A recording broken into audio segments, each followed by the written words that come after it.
Welcome everyone to our session on growing resilience while navigating change. My name is Deborah Shea and I'm a career coach in the CDO. So from COVID to the wave of economic loss to political unrest, violence, and general uncertainty, this is a time when even the toughest of us can find ourselves struggling with stress. So how do we keep ourselves buoyed despite the changing world around us? Over the next hour, we'll spend time discussing what resilience is and how we can work towards incorporating it more fully into our everyday lives. Then we'll review some tips to stay strong this year. And finally, wrap up with some questions during our Q&A. So just know that a question you pose could help many of your peers on this call today. So feel free to ask away.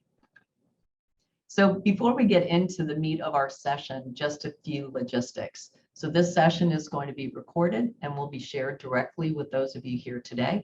And in a few business days, this webinar will be included in our Growing Alumni Careers webinar library, which you can find on the SOM alumni portal.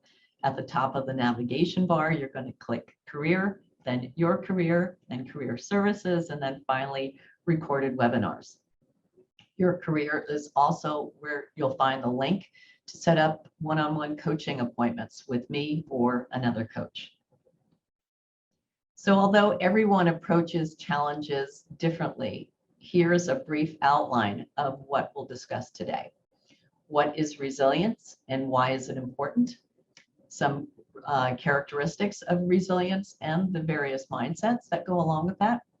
8 ways to develop resilience, and of course, our wrap-up and Q&A.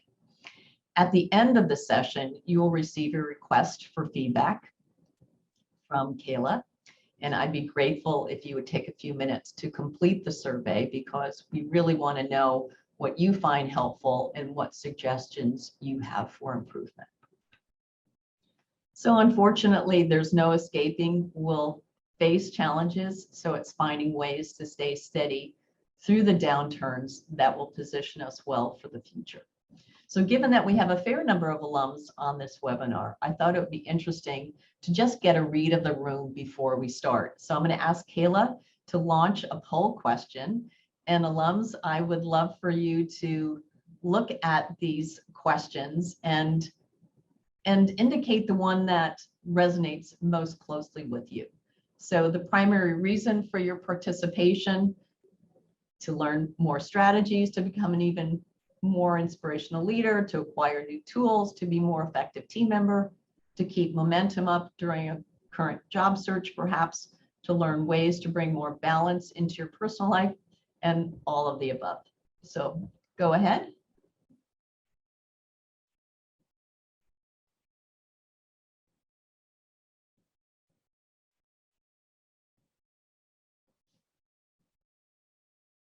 We have 33% of the participants. Here we go. Oh, great. Wow. Okay.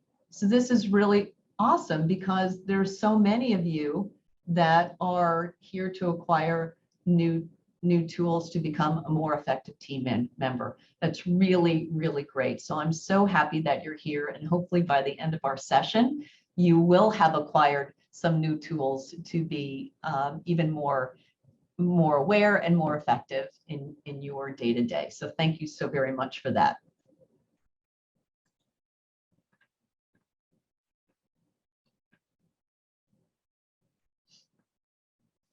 So some of you may be familiar with best-selling author and Yale SOM alum Laszlo Bock, who referred to resilience this way. He said, resilience is no longer a nice to have, it's a business imperative. So resilience is the ability to bounce back from change and or recover quickly from difficulties, challenges, or loss. And this can mean a lot of different things to a lot of different people. It could be a change in role, reporting structure, or career path due to an internal reorg. It could be increased or broader responsibilities due to limited resources or unfilled positions. So some of you might be wearing different hats and doing different positions that you even weren't prepared for. It could even be a job loss. So resilience means that we can transcend our present circumstances by accepting our reality and focusing on a positive future outcome. So the goal really is to build up the attributes that allow us to thrive inside what may seem like chaos. Attributes that can help us remain buoyant and flexible through the ebbs and flows of our professional and personal lives. So let's just look at what this might play out to if we look at the role of a sales manager, perhaps. So the team isn't performing very well this quarter. It's becoming a challenge for the manager from a mental health perspective, from a productivity, from a general well-being perspective. So a manager with low workplace resilience is likely to crumble under pressure in this situation. This could have a negative impact on the workplace culture and on employee engagement, and may even further impact team performance. You'd also likely see that this manager's lack of personal resilience could cascade into the reduced team resilience. So conversely, a sales manager with a higher degree of psychological resilience will likely overcome such a challenge. They'd shelter their team from pressures where they can. They'd also bring in further workplace training or resources to get their team closer to their end goals. And see, workplace stress can have a massive toll, resulting in up to 5 to 8% of total annual US health costs. So developing a resilient workforce is really important to influencing positive health outcomes. So here's a quick stat. According to San Francisco-based coaching company BetterUp, employees with low resilience are 4 times more likely to experience burnout. So just think about that in terms of time spent on training, on onboarding, and the potential exit of all of that intellectual property. And then think about having to do that all over again in a market that's lost millions of eligible candidates.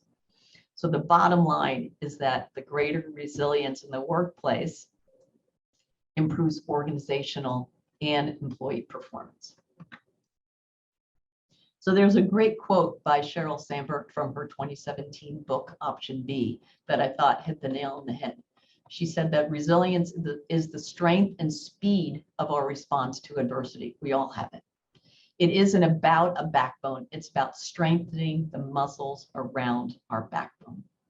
So when we look at the characteristics of resilience, to be able to look at what the mindset is of an employee, of a manager, to look at this as something that you can see that you're going to have that positivity, that perspective of the future vision is going to look better than it is today.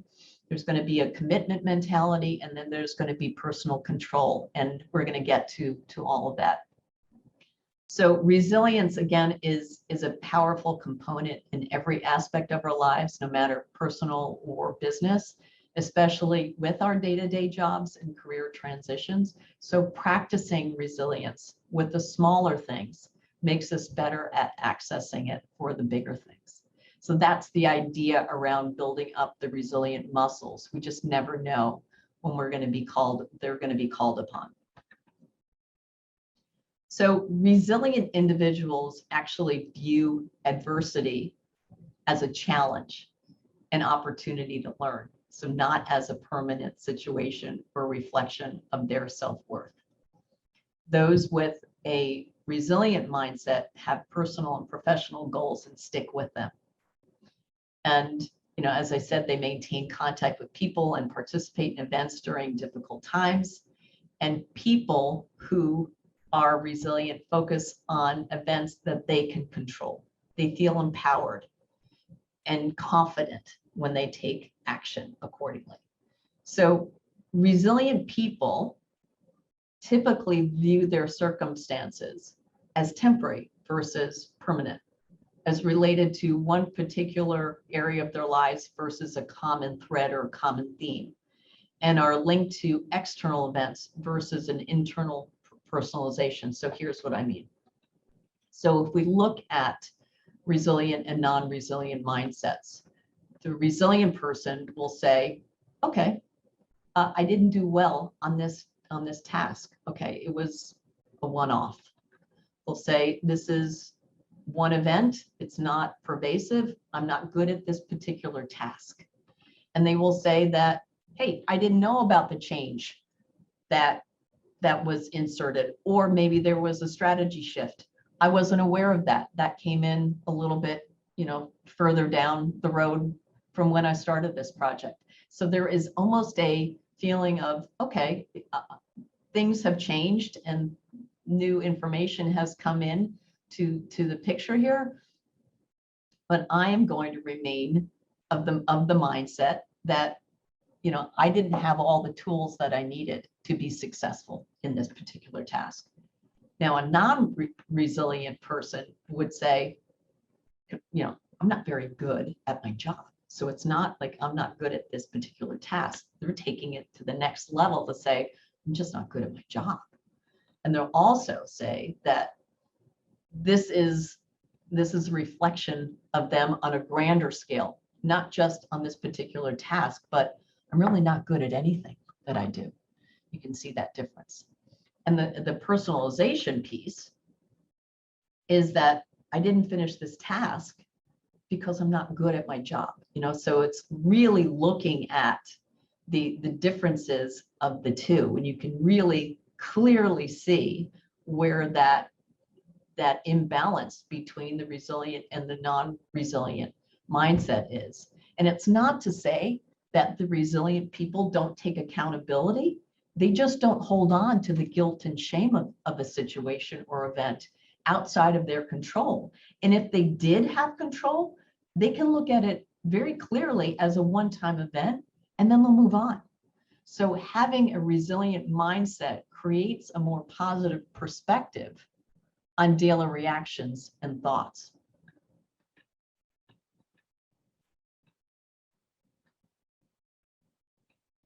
I think I shared this. I'm sorry. Yeah. Did I share this? The resilient piece? If I didn't, I'm sorry about that. So the resilient piece, yes, I think I did. I'm so sorry. I'm so sorry. I think I had it twice. So now we will look at resilience from a different lens. So resilience from a different lens is kind of looking at what you can and can't control. So my manager shared this visual, and I thought it was so great because it illuminates how much of our day we either worry or lose sleep over or get annoyed by things that are completely out of our control.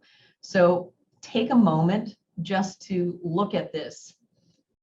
Look at the areas that are on the outskirts, which are out of your control, the actions of others, the past, the opinions of others, what happens around you, outcomes of your efforts, the future, and so forth. And then look at everything that's inside of the circle. So just take a moment just to read through that.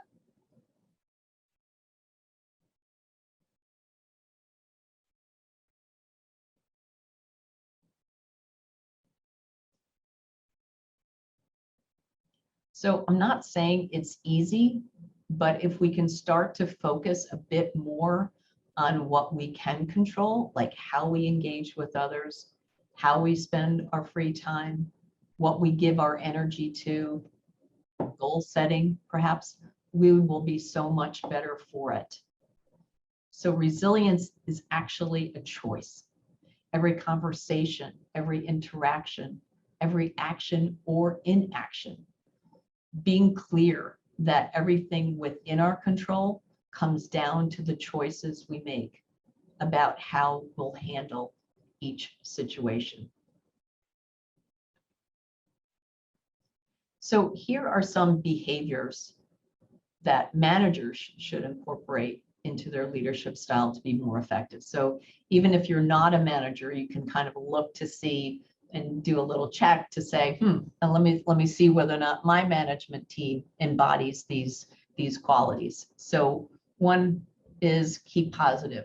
The other, clarify roles of the team, recognize performance, coach and develop talent, and communicate and stay connected. Now, these might sound basic, but from the CDO's perspective, there are many students and many alums who have cited how difficult the last 2.5 years have been, both as managers and direct reports. Working fully remote without in-person touch points and feeling zoomed out, meetinged out, has shifted how staffs interact. Stress has ratcheted up, and many managers have taken, if it's not on fire, it's good enough for me approach. So what we know is that when leaders experience stress, they engage in fewer positive leadership behaviors. So stressed leaders are more likely to take a passive approach to leadership. Maybe they'll only get involved with client issues or financial concerns or performance problems that are imminent. They might also avoid making decisions or taking responsibility altogether. So the resiliency of leaders impacts how they lead, and it also impacts the performance and engagement of their teams. So resilient leaders communicate, motivate, inspire, which includes providing creative ideas, problem solving, or encouraging others to contribute meaningfully. So the more you stay connected to your team, the greater your team will feel secure and want to stay connected to you. So I'm sure for all of those who are on today, I'm sure you can see those managers that you really feel tethered to, and those that it's more difficult because you might be in different geographies or you might not have had many touch points. So it's a challenge to feel really connected in these times of either fully remote or even hybrid work situations. So here are some factors that can help you develop your resilience muscles. Having a growth mindset, focusing on the positive and being generous, some self-care, and creating a new story. So there is a CEO from Brightwork by the name of Eamon McGinnis who introduced the concept of falling upwards, using failures as an opportunity to grow. And he claims that this is the essence of resilience. And Ariana Huffington writes that the key part of resilience isn't just about bouncing back, it's about bouncing forward. It's about using the adversity as a catalyst to get better and become stronger. So both are communicating the same message. So even in the midst of chaos, whatever your particular situation might be right now, search for the positive. I know it's not easy, and sometimes it's easier to focus in what's not working, but you can kind of go down that rabbit hole of despair, or people can talk about what this isn't going right and that's not going right. But you've probably heard this saying many, many times, that which we concentrate on expands. So if we concentrate on the negative of what isn't working, what feels terrible, I'm working 2 jobs or 3 jobs and it's just too much for me. If we focus on the negative, those circumstances will expand. But if we focus on the positive, what's good, what's positive, what's working well, there's a far greater chance that new energy and new possibilities can blossom. So here I would like you to just take a moment, if you have a piece of paper, pad, a pen nearby, just take a minute to list what is going right in your world. Just take a minute. You can hopefully several things will come to mind very quickly. What is going right in your world? If you can just write some of those down.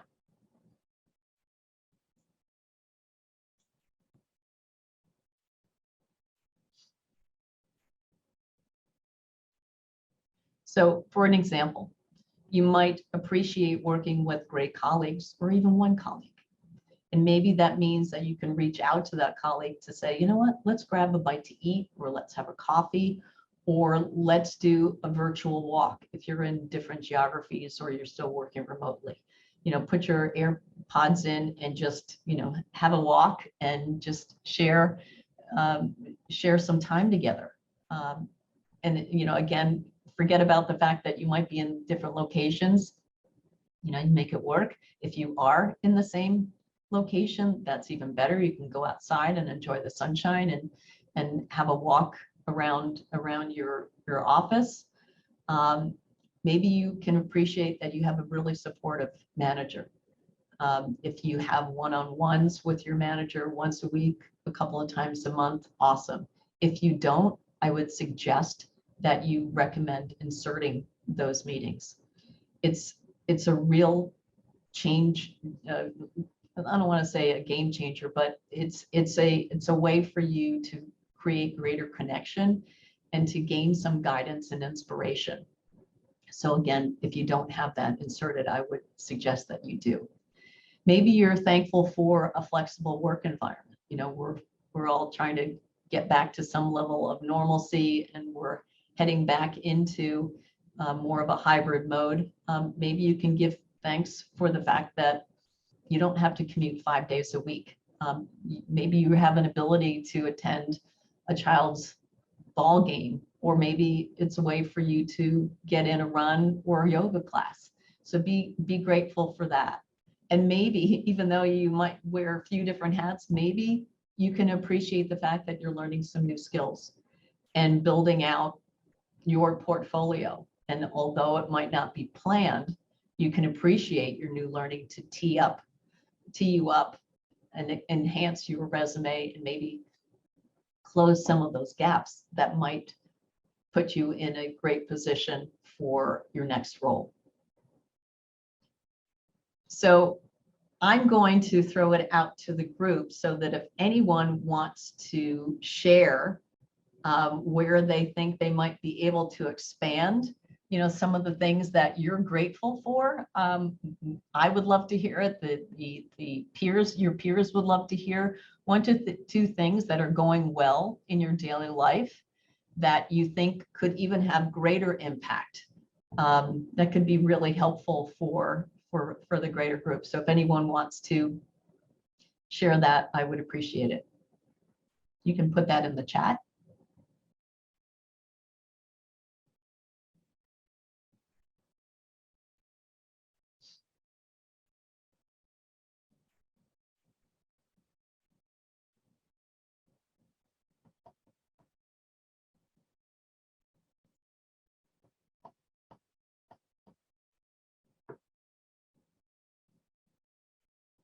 Well, if you can't think of anything now that you'd like to build on and expand upon, hopefully after today, maybe you can think about it and say, how might I be able to create some different connections, especially with people that you know and that you trust.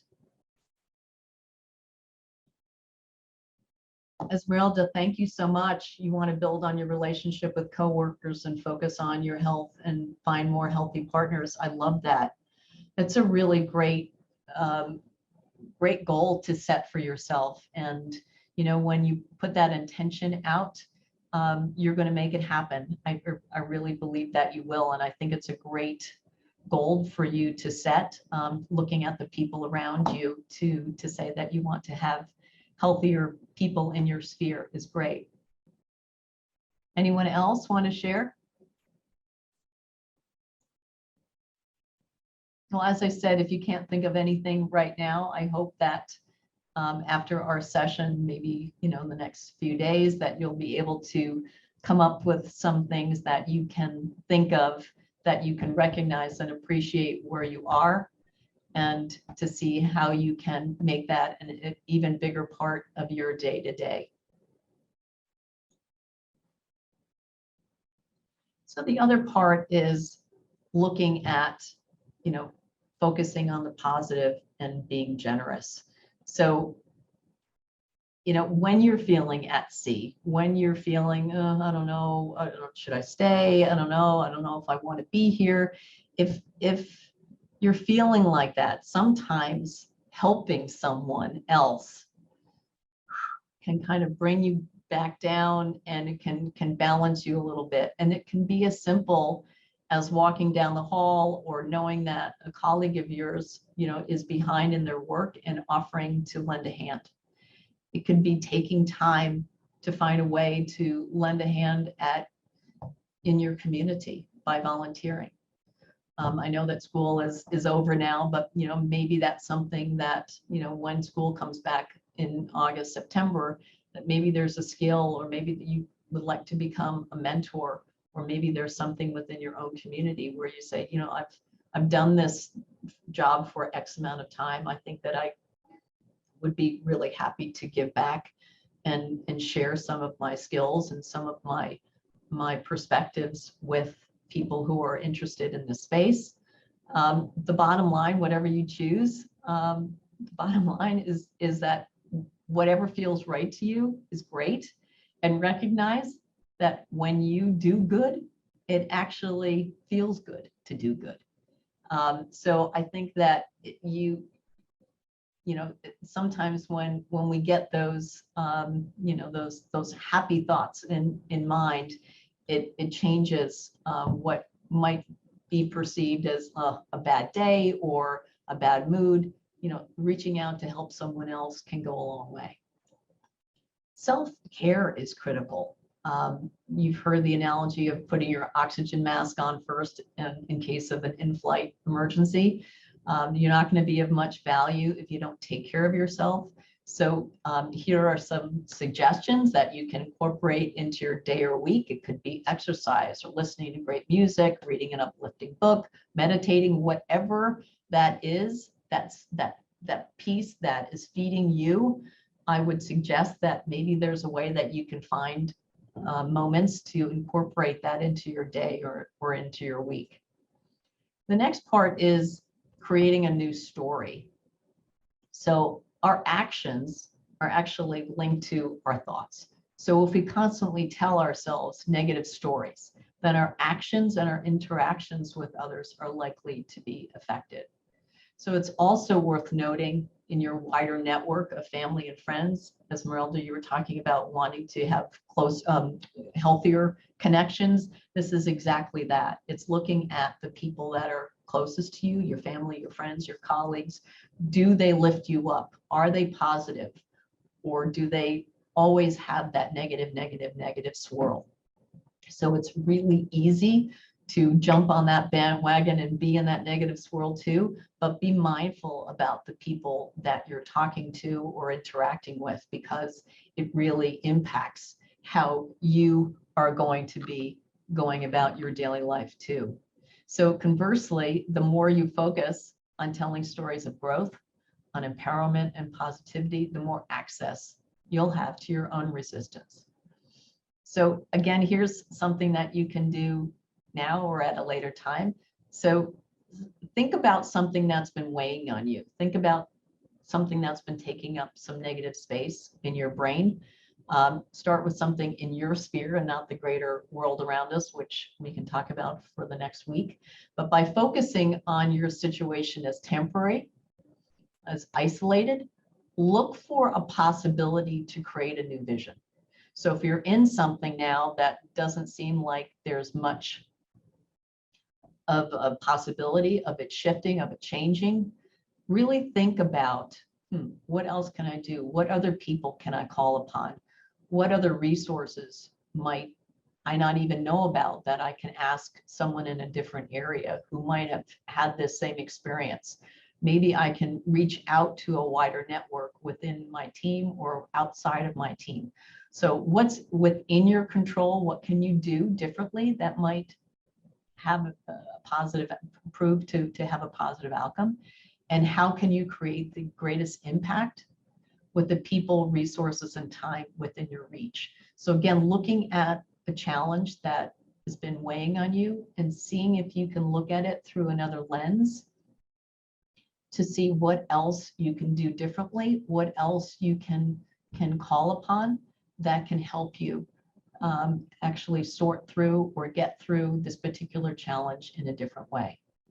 So once you've mastered your ability to reshape your storytelling, your ability to bounce back will increase exponentially. So it's really the lens by which we are viewing our current situation is really going to help us, create those muscles and to have greater resilience.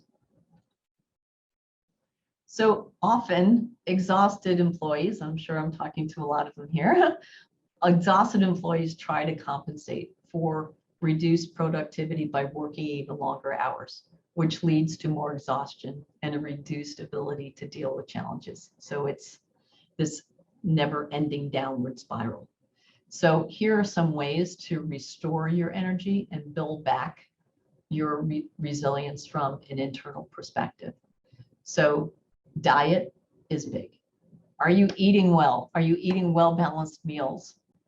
Take care to reduce your sugar intake as much as possible because you've heard this a million times, it can lead to high cholesterol, food addictions, and it can lower your energy and lower your mood.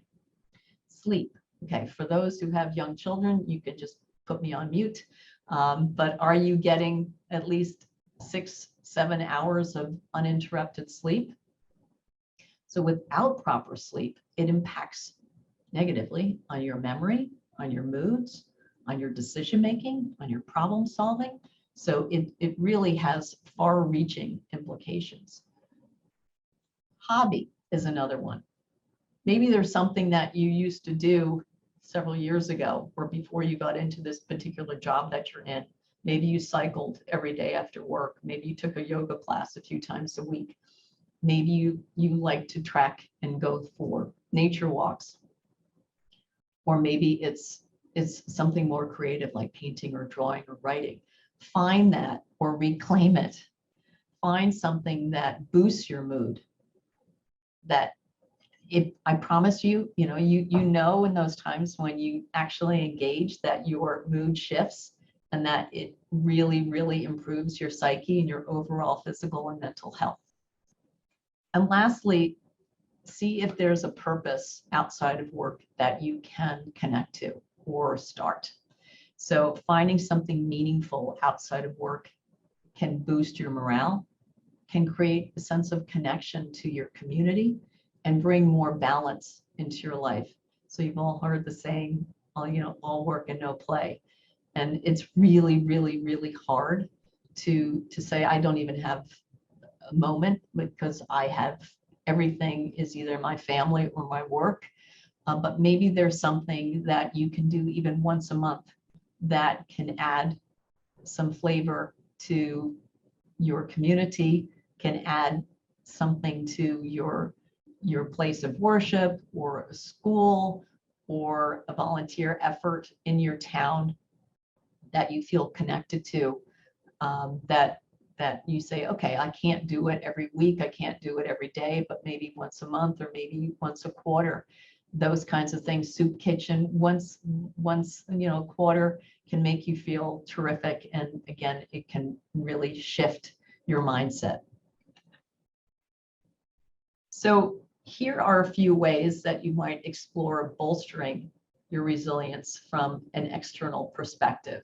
When we look at exercise, time in nature, time with your pet, and time with friends and family. So we talked about exercising. There's so many benefits to that, including reducing anxiety, depression, negative moods, and so forth.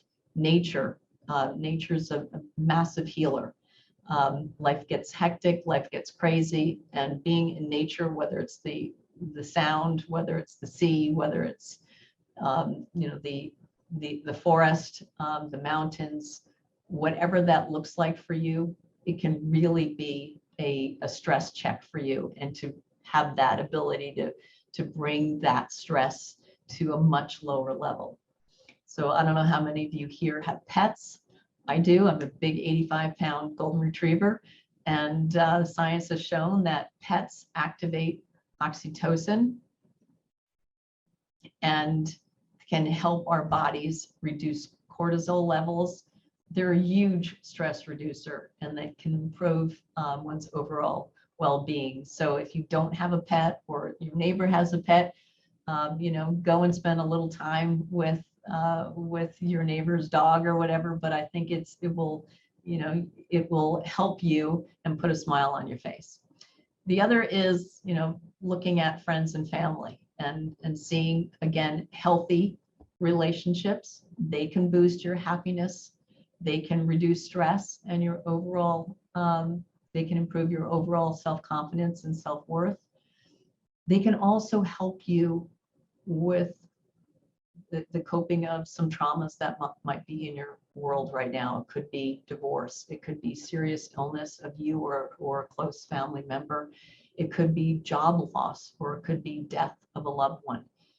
In some instances, they can encourage you to change or avoid unhealthy habits.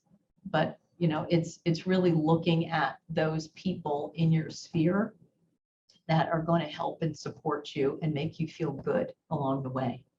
So one last point is that, social media is great. It's a great way to stay connected to friends and family and know what's going on with all of them.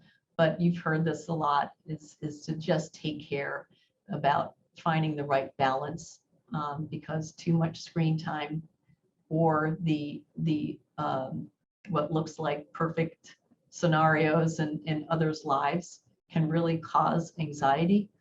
So be mindful about how much time you're spending here. So here are some questions to think about. So if you're, just think about this. We don't have to, I wish we did have the ability to have some chat, but think about these questions at a later stage. From your mindset, at the beginning of our session to perhaps now with a different lens, looking at how you might be able to bring resilience into your world. So what's taking up negative space in your brain right now? How much of your day, how much of your week is spent on things that are big, heavy chunks? And again, looking at that visual of what's within your control and what's outside of your control. Looking at that will really help you to say, okay, do I have control over this? What can I do? Can I do something differently to have a better outcome? So look at what is taking up space and say, hey, I can be swirling about this for a long time, or I just have to let it go right now because it's not in my control. We all have had opportunities in our life, in our past, to put those resilient muscles to the test. So if you have had to be resilient in the past, you will be resilient now and in the future. So look at where you've been resilient already. Look at where it's already worked and say, how can I call upon this now again? If you need to, where are those pockets in your life now that you really have to bolster yourself and get that resilience piece in better shape? And as a partner piece, what coping skills helped you through? Maybe it was a great mentor. Maybe it was a great manager. Maybe it was just a great friend that could help you through a difficult challenge. So don't feel that you have to do everything on your own. Sometimes people feel like, I just got to gut it through.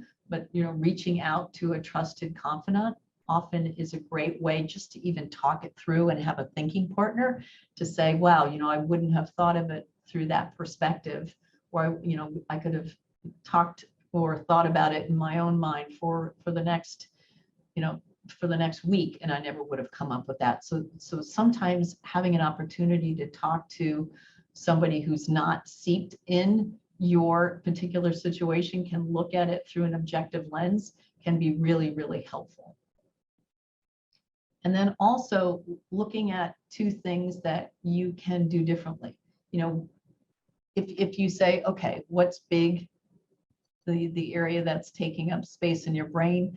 Are there two things that you can do differently to shift this particular situation? And last is, looking at your leadership team, leadership style on your team. So if you say, okay, I'm not a leader, but I'm an individual contributor.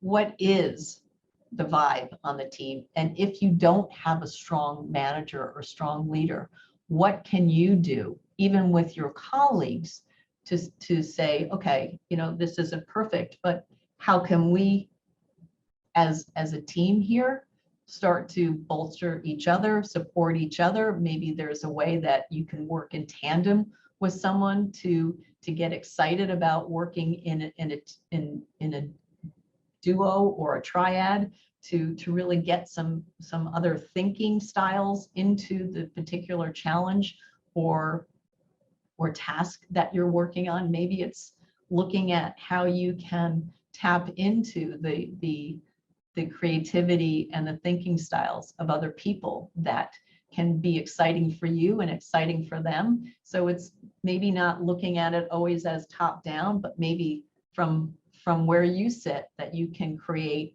a different environment in your own world.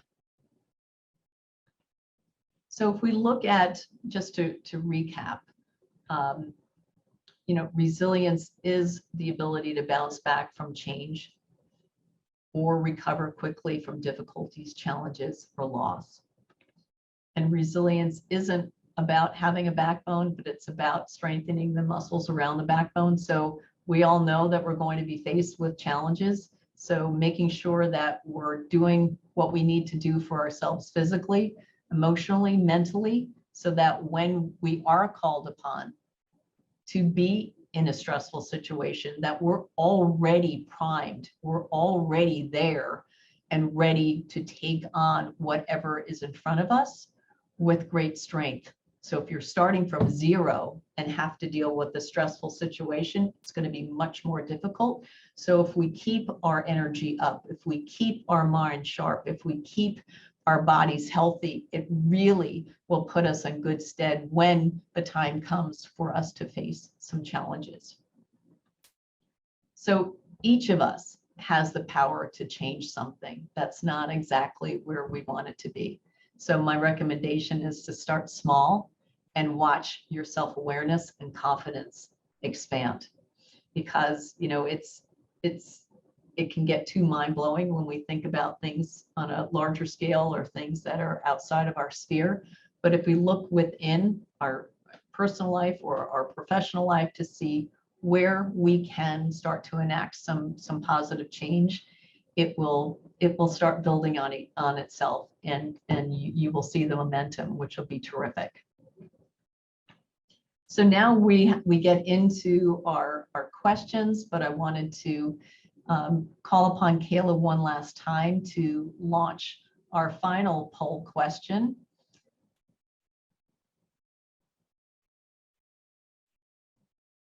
So knowing what you know about resilience, how likely are you to incorporate some new tools into your daily life? Again, select the one that most resonates with you. We have fewer managers on this call today, but for those who are managers, I'm already thinking about some ways, and we'll commit to 3 initiatives. I'll commit to 1 new initiative over the next couple of months. For individual contributors, I will commit to scheduling time for personal restoration, whatever that looks like, and the maybe 2 different ways to be a more effective team member. And then the last one, I don't think I need to do anything differently. So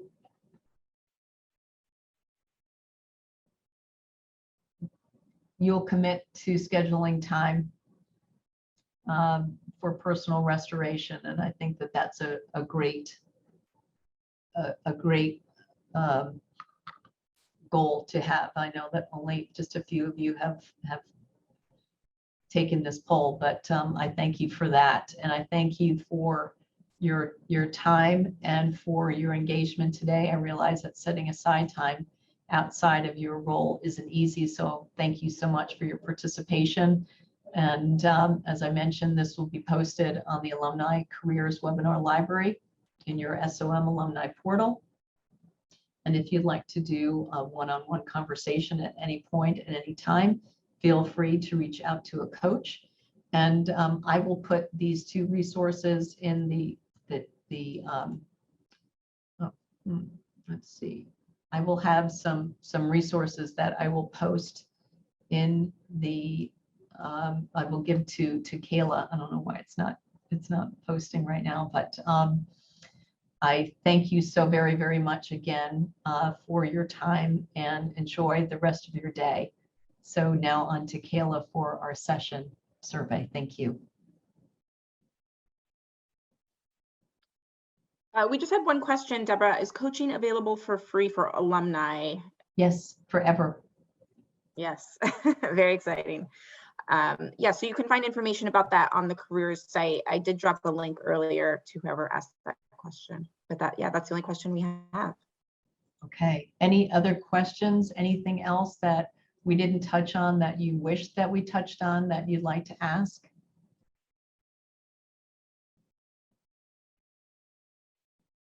Anything going on in your own job situation that you can pose in the chat if you'd like? Anything that you would like some guidance on?